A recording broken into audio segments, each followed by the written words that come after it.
You have to understand, the first time I ever heard of Black Lives Matter, they were chanting pigs in a blanket, talking about police. Pigs, talking about our police. Pigs in a blanket, fry them like bacon.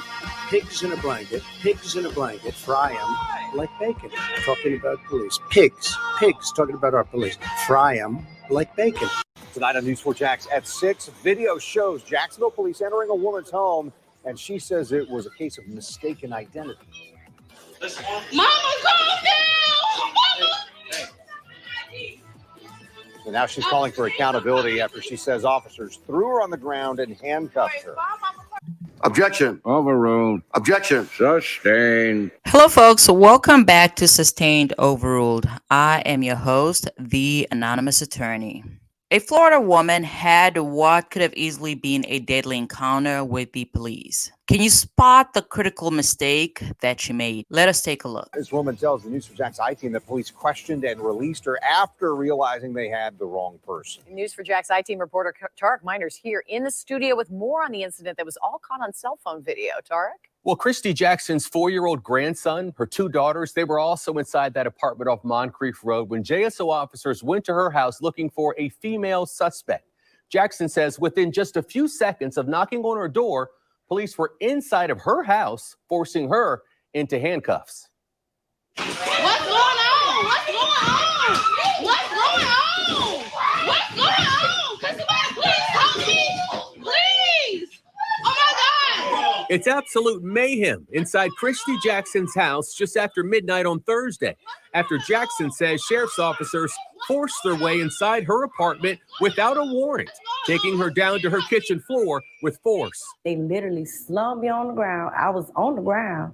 One officer kicked me in my side, in my right side, kneed me in my right side as I was on the ground. Jackson says it all started with a knock on the door, with JSO officers asking her if she was Mrs. Cooper.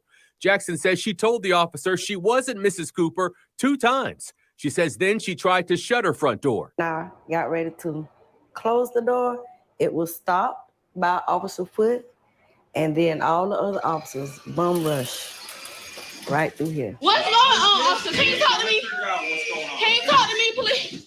At one point during the scuffle, a JSO officer is heard saying, "We're trying to figure out what's going on as well."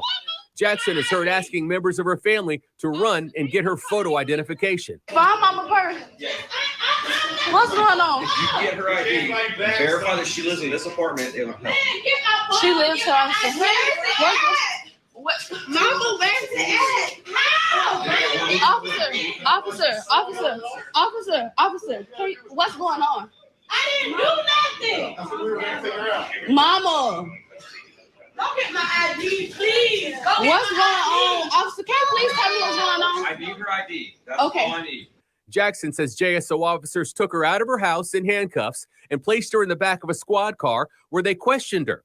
She says officers didn't read her rights or tell her why she was being detained. Here's what she noticed inside of the police officer squad car. Once I got inside the car, I'm looking and they got 4 pictures of this person that they're looking for.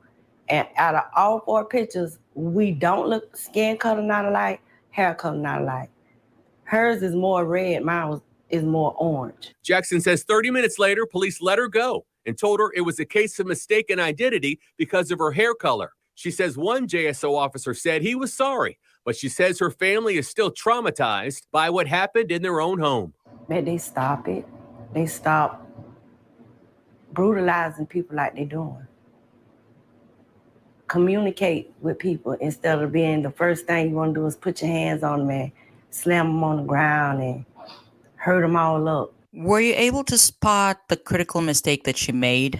If not, let's take another look. Jackson says it all started with a knock on the door, with JSO officers asking her if she was Mrs. Cooper.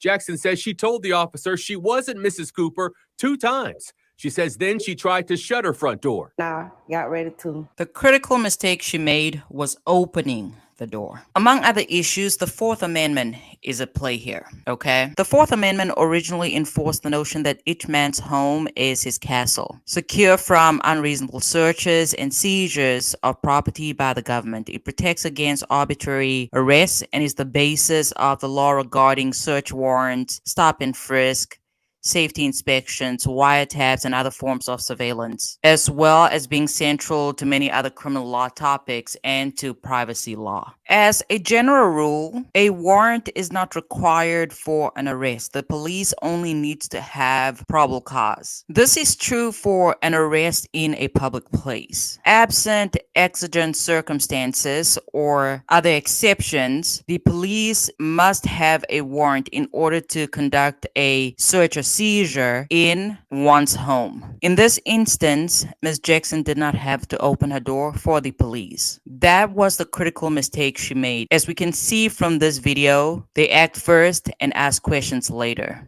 Things certainly could have escalated in Ms. Jackson's case.